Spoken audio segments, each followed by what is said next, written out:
Hello, friends and students. Welcome back to StudyMate.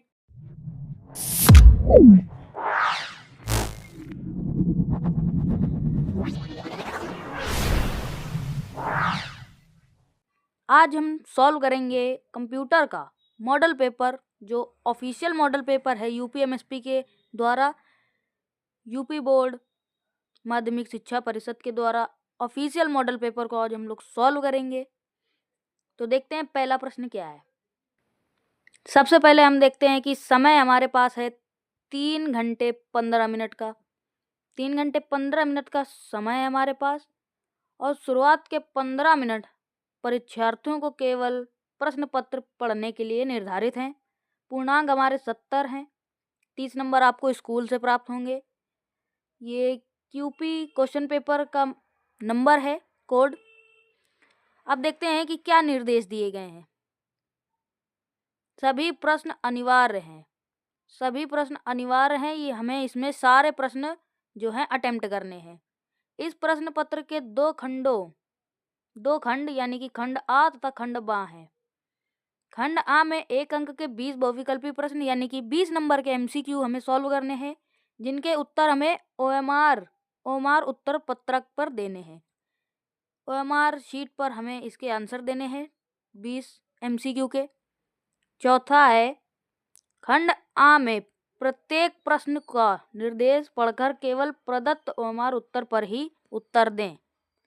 OMR उत्तर पत्रक में उत्तर देने के पश्चात उसे ना तो काटें, ना ही इरेजर अथवा व्हाइटनर का प्रयोग करें। अगर आपने गलती से दूसरा कोई ऑप्शन चूज कर लिया है या उसको टिक कर दिया या कलर मार्क कर दिया है, तो उसमें आप अब दूसरा कुछ भी मत करिएगा, क्योंकि वो अब गलत मान लिया गया है। वो अब गलत माना ही जाएगा। पांचवा, प्रश्न के अंक उसके सम्मुख अंकित हैं। सारे प्रश्नों के जो अंक हैं कि इस प्रश्न पर आपको कितने अंक मिलेंगे, वो सब उसी में ही निर्धारित हैं, वहां सामने लिखे हैं। खंड बा यानी कि जो खंड बा है उसमें 50 अंक के वर्णनात्मक प्रश्न है, जो हमें राइटिंग के नंबर मिलेंगे।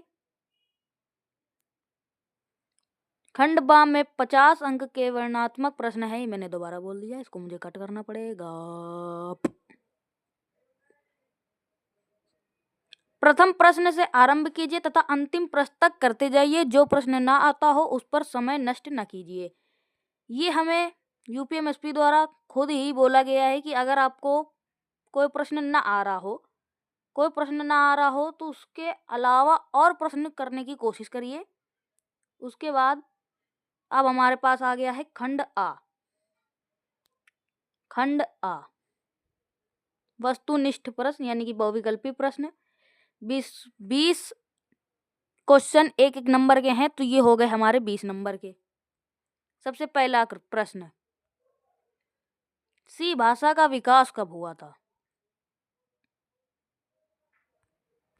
अगर आपने पहला चैप्टर पढ़ा होगा जो है सी भाषा, सी लैंग्वेज के बारे में, उसमें जो सी भाषा का इतिहास है उसमें लिखा है कि सी भाषा का विकास कब हुआ था और कहाँ हुआ था। देखो, सी भाषा का जो विकास है वो हुआ था बेल लैब में। किसमें हुआ था? Bell lab. इसका विकास हुआ था 1970 नहीं, 1970 में नहीं हुआ था, 1972। जी हाँ, इसी में उसका विकास हुआ था 1972। इसका राइट आंसर हो जाएगा। 1965 और 1960 में नहीं हुआ था। आगे बढ़ते हैं। किसी वेरिएबल का नाम अधिकतम कितने कैरेक्टर का हो सकता है? देखिए, इसके बारे में मैंने बहुत रिसर्च करी। किसी वेरिएबल का नाम अधिकतम कितने कैरेक्टर तक हो सकता है, तो इसका एक्सप्लेनेशन ये है कि जैसे कि बेसिक और शुरुआती सी में वेरिएबल का नाम अधिकतम लंबाई 8 कैरेक्टर तक की है, सीमित है। हालांकि आधुनिक प्रोग्रामिंग भाषाओं में यह सीमा आमतौर पर बहुत अधिक होती है या निश्चित सीमा नहीं होती है। लेकिन हमारा क्वेश्चन पूछ रहा है कि वो सी से संबंधित पूछ रहा है, तो इसका आंसर हो जाएगा बी, यानी कि 8 कैरेक्टर हो सकते हैं। अगला क्वेश्चन, निम्न में से कौन सा स्टेटमेंट कंट्रोल स्टेटमेंट का एक प्रकार है? अगर आपने कंट्रोल स्टेटमेंट का चैप्टर पढ़ा होगा तो इसमें आप देखेंगे इफ एल्स यानी कि अगर, कोई दूसरा, स्विच यानी कि बदलना, कंटिन्यू मतलब जारी रखना, ये तीनों ही स्टेटमेंट कंट्रोल स्टेटमेंट के एक प्रकार हैं। तो ये तीनों ही कंट्रोल स्टेटमेंट के प्रकार होंगे, यानी कि डी ऑप्शन सही हो जाएगा ये सभी। अगला क्वेश्चन है N equal to strlen, we are Indian. इसमें STRLEN का मतलब है स्ट्रिंग लेंथ। STR मतलब स्ट्रिंग और LEN मतलब लेंथ। इसमें स्ट्रिंग की लेंथ पूछी है। वी आर इंडियन जो है वो हमारा हमारा इनपुट है। इसमें N का क्या मान होगा? अगर हम स्ट्रिंग की लेंथ देखेंगे तो वो नंबर्स में होगी। ऑप्शन है 13, 3, 11 और 12। अगर हम वी आर इंडियन के अल्फ़ाबेट्स को काउंट करें तो वो कितने होंगे? 1, 2, 3, 4, 5, 6, 7, 8, 9, 10, 11 टोटल होते हैं वी आर इंडियन में कैरेक्टर 11। तो स्ट्रिंग की लेंथ भी हो जाएगी 11, यानी कि सी ऑप्शन हमारा सही होगा। अगला क्वेश्चन है बाइनरी खोज से पूर्व इनमें से कौन सी क्रिया अनिवार्य होती है? क्रमिक सर्च, शॉर्टिंग, मर्जिंग, इनमें से कोई नहीं। तो आपको अगर याद होगा तो बाइनरी खोज से पूर्व हम चीज़ों को सॉर्ट करते हैं, तो इसका आंसर हो जाएगा शॉर्टिंग। अगले क्वेश्चन पे चलते हैं 6 नंबर पर। अगला क्वेश्चन है फंक्शन कि फंक्शन क्या है? फंक्शन है सी प्रोग्राम का आत्मनिर्भर मॉड्यूल, सी भाषा के स्टेटमेंट, आइडेंटिफायर, संपूर्ण प्रोग्राम। देखिए संपूर्ण प्रोग्राम तो नहीं होगा, क्योंकि केवल फंक्शन ही पूरा प्रोग्राम नहीं हो सकता। सी भाषा का स्टेटमेंट, फंक्शन कोई स्टेटमेंट नहीं होता है। एक है आइडेंटिफायर, फंक्शन कुछ भी आइडेंटिफाई नहीं करता है, तो ये भी नहीं होगा। बचा क्या? ए, सी प्रोग्राम का आत्मनिर्भर मॉड्यूल। फंक्शन एक मॉड्यूल है जो सी प्रोग्राम में आत्मनिर्भरता से काम करता है। तो ए ऑप्शन हो जाएगा सही। क्वेश्चन नंबर 7, कृषि संरचना स्ट्रक्चर डेटा प्रकार को दर्शाने के लिए उपयोग किए जाने वाले कीवर्ड हैं। देखिए प्रोग्राम में हमें कीवर्ड की आवश्यकता होती है। वहाँ पे पूरा का पूरा हम वर्ड नहीं लिखते हैं, वहाँ हम कीवर्ड लिख सकते हैं, कीवर्ड लिखना पड़ता है। तो स्ट्रक्चर का जो कीवर्ड है वो होगा ए, स्ट्रक्चर पूरा नहीं लिख सकते हैं। बी, स्ट्रक्ट, यही सही है, स्ट्रक्ट ही लिखते हैं। जो स्ट्रक्चर का कीवर्ड है वो स्ट्रक्ट ही होता है। अगले क्वेश्चन पे चलते हैं। अगला क्वेश्चन है एक डेटा सूची में किसी तत्व को खोजने की प्रक्रिया कहलाती है। देखिए खोजना को इंग्लिश में बोलते हैं सर्च करना। तो इसमें अगर आपको सर्च ऑप्शन दिख रहा हो तो वही आंसर होगा। तो पहला ही ऑप्शन है सर्चिंग, इसमें हो जाएगा सर्चिंग। सूची में खोजना को सर्च ही बोलते हैं, इसीलिए सर्चिंग हमारा सही आंसर होगा। अगला क्वेश्चन, निम्न में से किस फाइल में डेटा जिस क्रम में लिखा जाता है वह उसी में संग्रहित हो जाता है? ये क्वेश्चन मुझे थोड़ा अतरंगी लगता है। देखिए अगर हम डाटा फाइल में कोई भी डाटा लिखते हैं तो वह उसमें सेव नहीं होता है। क्रमिक फाइल में अगर हम लिखते हैं तो उसमें भी सेव नहीं होता है। जो रैंडम फाइल है उसमें अगर हम किसी डाटा को जिस क्रम में लिखते हैं वह उसी में संग्रहित हो जाता है, यानी कि उसमें सेव हो जाता है। तो इसका सही आंसर होगा रैंडम फाइल। अगला क्वेश्चन है उस फंक्शन का चयन करें जिसका उपयोग किसी फाइल में स्ट्रिंग लिखने के लिए किया जाता है। देखिए स्ट्रिंग लिखने के लिए हम यूज़ करते हैं पुट, लेकिन इसमें कौन सा पुट यूज़ करेंगे हम? पुट सी, एफ पुट्स, एफ गेट्स। देखिए गेट्स तो नहीं होगा क्योंकि वो पुट का ही यूज़ होता है। पुट एस का प्रयोग हम लोग कंसोल को प्रिंट करने के लिए करते हैं, और पुट सी का प्रयोग कैरेक्टर को पुट करने के लिए होता है। तो एक ही बचा एफ पुट्स, यानी कि function puts. Sorry, F puts का मतलब है फाइल पुट्स, जो कि स्ट्रिंग को लिखने के लिए यूज होता है। इसका आंसर हो जाएगा सी। अगले क्वेश्चन पे चलते हैं। फाइल डेटा का प्रकार क्या है? देखिए, फाइल डेटा का प्रकार केवल स्ट्रक्चर नहीं होता है, केवल यूनियन नहीं होता है, केवल यूजर डिफाइंड डेटा टाइप नहीं होता है। इसका जो आंसर है वो है तीनों, स्ट्रक्चर, यूनियन और यूजर डिफाइंड डेटा टाइप। ये तीनों ही फाइल डेटा के प्रकार हैं, इसीलिए इसका आंसर हो जाएगा इनमें से कोई नहीं। नेक्स्ट क्वेश्चन, इनमें से कौन सा एआई का एक घटक है? सीखना, प्रशिक्षण, डिजाइनिंग या पहेली? देखिए, पहेली का तो उसमें कोई काम नहीं है, डिजाइनिंग का भी काम वो करता है, लेकिन इस समय के हिसाब से वो डिजाइनिंग को ज़्यादा प्रेफर नहीं करता, वो सीखना ज़्यादा प्रेफर कर रहा है। वो इस समय सीख रहा है ताकि वो आगे चल के उसको परस्यू कर सके। नेक्स्ट क्वेश्चन, आर्टिफिशियल इंटेलिजेंस के लिए प्रयोग की जाने वाली प्रोग्रामिंग भाषा नहीं है। देखिए, एआई में हम जावा भी यूज़ कर सकते हैं, प्रोलोग भी यूज़ करते हैं और LISP भी यूज़ करते हैं।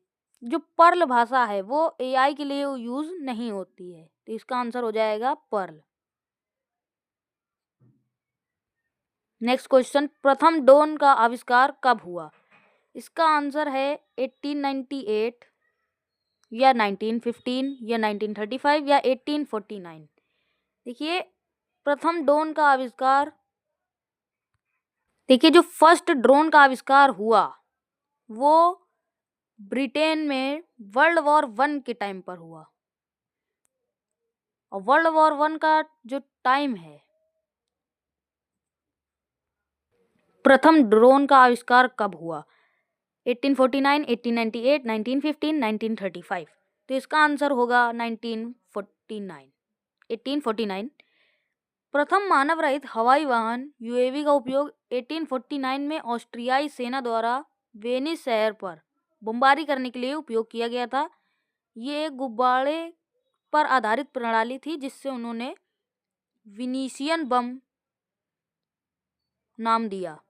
यही हमारा प्रथम ड्रोन था और इसका आविष्कार 1849 में हुआ। नेक्स्ट क्वेश्चन देखते हैं, यूएवी का पूरा नाम क्या है? यूएवी जो है अनआर्म्ड एयरक्राफ्ट व्हीकल, नहीं ये ऑप्शन गलत है। बी अनमैन्ड एरियल व्हीकल, यही सही है।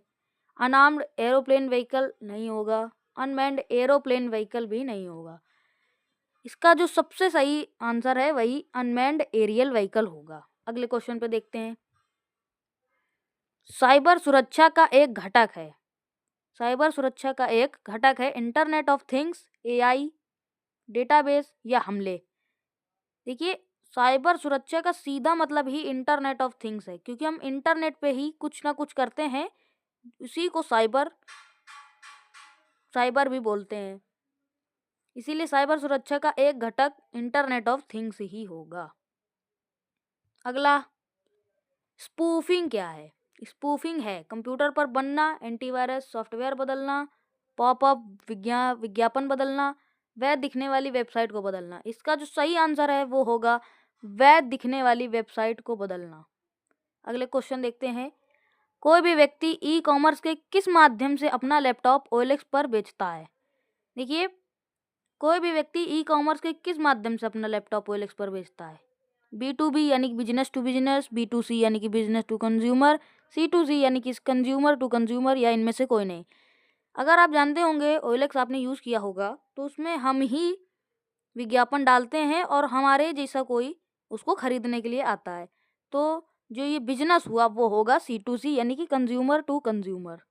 अब हम अगला क्वेश्चन देखते हैं, ई गवर्नेंस में ई का अर्थ है electron, electric, electronic, electrolyte. Electron तो साइंस में है, ये नहीं होगा। इलेक्ट्रिक नहीं होगा। इलेक्ट्रॉनिक गवर्नेंस इसका अर्थ होगा। इलेक्ट्रोलाइट भी नहीं होगा। अगला क्वेश्चन, आखिरी क्वेश्चन है, eBay Amazon.com किस सेगमेंट से संबंधित है? B2B, B2C, C2C, C2B। देखिए, eBay और Amazon जो हैं उसमें जो बिजनेस हैं वो अपना विज्ञापन डालते हैं और कंज्यूमर उसे खरीदते हैं। तो इसका जो आंसर होगा वो होगा B2C यानी कि बिजनेस टू कंज्यूमर। अब इसके बाद हम लोग देख लेते हैं निम्नलिखित प्रश्नों के उत्तर संक्षेप में दीजिए। लगभग 20-25 शब्द प्रत्येक, 5 गुणे 2 यानी कि 10 अंक के 5 क्वेश्चन आपको करने हैं सारे। देख लेते हैं क्या पूछा गया है। देखिए हेडर फाइल क्या है, किन्हीं 2 हेडर फाइलों के नाम।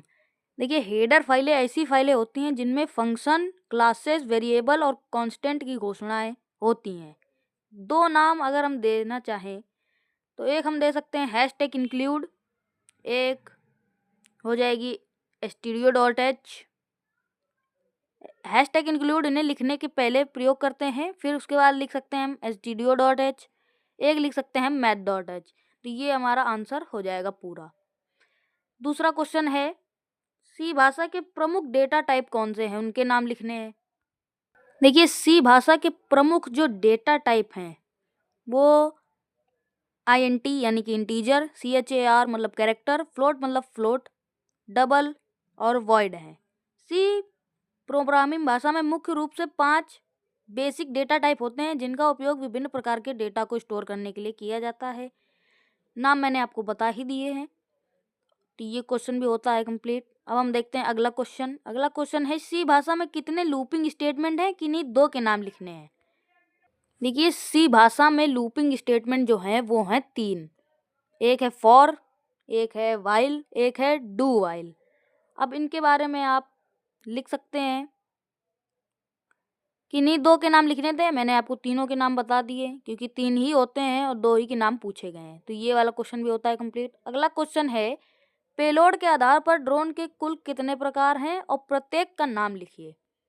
तो मैं आपको बता दूं, पेलोड का मतलब होता है वजन। वजन के आधार पर ड्रोन के कुल कितने प्रकार हैं, तो वजन के आधार पर जो प्रकार हैं ड्रोन के वो हैं 5।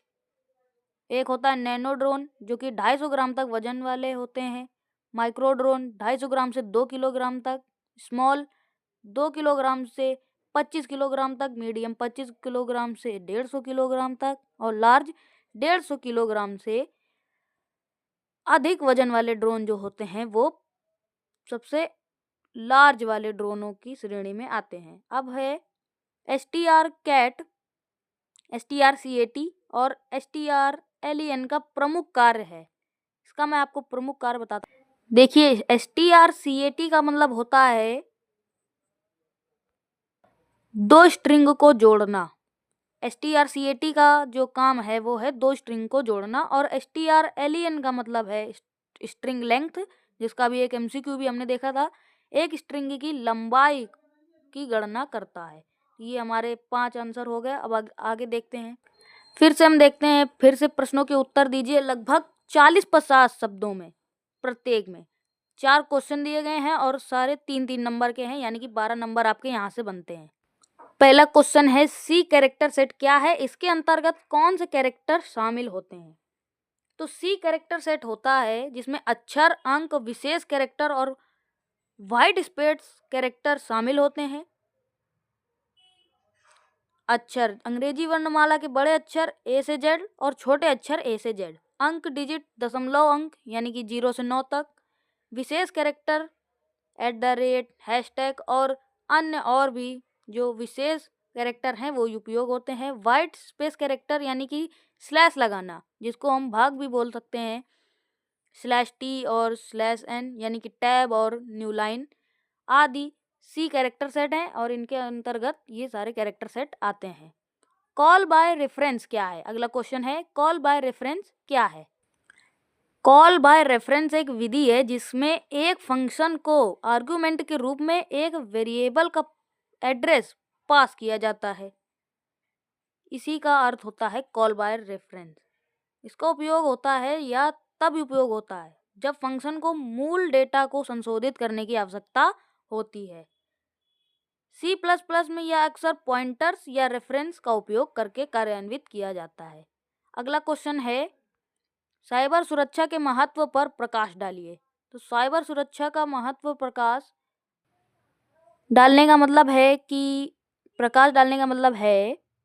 हमारी सुरक्षा, साइबर सुरक्षा कैसे की जाए। तो इसका आंसर आप खुद ढूंढ लीजिएगा। ये हमारा HW है। साइबर सुरक्षा का महत्व पर प्रकाश डालिए, क्योंकि आपने भी अगर पढ़ा होगा तो आपको इससे प्रैक्टिस हो जाएगी। आखिरी क्वेश्चन, AI को परिभाषित करते हुए उनके जनक का नाम बताइए। AI को परिभाषित करते हुए उनका जनक का नाम है जॉन मैकार्थी, जिन्होंने AI की शुरुआत की। John McCarthy. इसकी परिभाषा, कंप्यूटर विज्ञान की एक शाखा है जिसका उद्देश्य ऐसी मशीनें बनाना है जो मानव बुद्धि की नकल कर सकें। इसमें मशीनों को सीखने, तर्क करने, समस्या समाधान करने और निर्णय लेने में सक्षम बनाना शामिल है। 1955 में कृत्रिम बुद्धिमत्ता शब्द गढ़ा और 1956 में डार्टमाउथ कॉलेज में एक सम्मेलन का आयोजन किया, जिसे AI के क्षेत्र की स्थापना मील का पत्थर माना जाता है, जिससे AI शुरुआत हुई। इसके जनक का नाम हो गया जॉन मैकार्थी। आगे देखते हैं। फिर से हमें प्रश्नों के उत्तर देने हैं लगभग 40-50 शब्दों में। सबसे पहला प्रश्न है, ड्रोन प्रौद्योगिकी के प्रमुख क्षेत्रों में अनुप्रयोग कीजिए। तो इस पर आपको बड़ी सी टिप्पणी लिखनी है 40-50 शब्दों की। मैं आपको प्रमुख क्षेत्र बता देता हूँ, जैसे कि सैन्य, मिलिट्री, कृषि, एग्रीकल्चर, आपदा प्रबंधन, डिजास्टर मैनेजमेंट, फोटोग्राफी और वीडियोग्राफी में डिलीवरी, निगरानी, सर्विलेंस आदि शामिल हैं। इनके जो ड्रोन के प्रमुख क्षेत्र हैं, इस पे आप अनुप्रयोग टिप्पणी लिख सकते हैं। दूसरा क्वेश्चन है, सी भाषा की मुख्य विशेषताओं का वर्णन कीजिए। सी भाषा की मुख्य विशेषताएं शक्तिशाली, कुशल और बहुमुखी बनाती है, जिसे कि यह एक मध्य स्तरीय भाषा, मिड लेवल लैंग्वेज, जो उच्च और निम्न स्तरीय दोनों क्षमताओं को जोड़ती है। तो यही सी भाषा की मुख्य विशेषता है जिसका आपको वर्णन करना है। तीसरा क्वेश्चन है, इलेक्ट्रॉनिक पेमेंट सिस्टम के प्रमुख लाभ तथा सावधानियों का उल्लेख कीजिए। तो हम देख लेते हैं। इलेक्ट्रॉनिक पेमेंट सिस्टम यानी कि EPS के प्रमुख लाभ सुविधा है, गति है, सुरक्षा और पारदर्शिता जैसे कई लाभ हैं, जिससे नकदी की जरूरत खत्म होती है और लेन देन तेज होता है। सावधानियां जैसे कि साइबर सुरक्षा, धोखाधड़ी आदि से हमें बचना चाहिए और इंटरनेट पर निर्भर नहीं होना चाहिए। चौथा है, आर्टिफिशियल इंटेलिजेंस के प्रमुख लाभों व हानियों को समझाइए। तो आर्टिफिशियल इंटेलिजेंस के प्रमुख लाभ और हानियां अगर आपने स्कूल में पढ़ा होगा तो इसको आप रिवीजन के दौर पर HW कर लीजिएगा।